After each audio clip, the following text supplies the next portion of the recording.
על זה לא יספרו לכם כשהילדים שלכם יעדו לכיתה א'. אתם הרי מכירים את זה. המון מחברות, קטנות, מיושנות, לא מעט קלסרים. התיק של הילדים שלכם שוקל הרבה מדי. הכירו את המחברת הגאונית לכל מקצועות הלימוד, לכל הכיתות, מאלף ועד האקדמיה.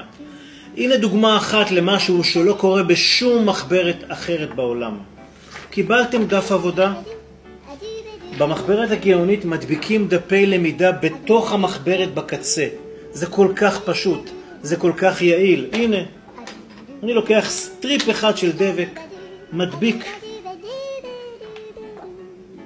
דף עבודה, דף למידה דו צדדי, והוא נשאר בתוך המחברת, הוא לא בולט מהמחברת. ככה לומדים מסודר, לומדים מאורגן, מלמדים מאורגן. האמת היא בשביל כולם זה מושלם. לכל תלמיד בארץ ובעולם, חפשו בגוגל את המחברת הגאונית.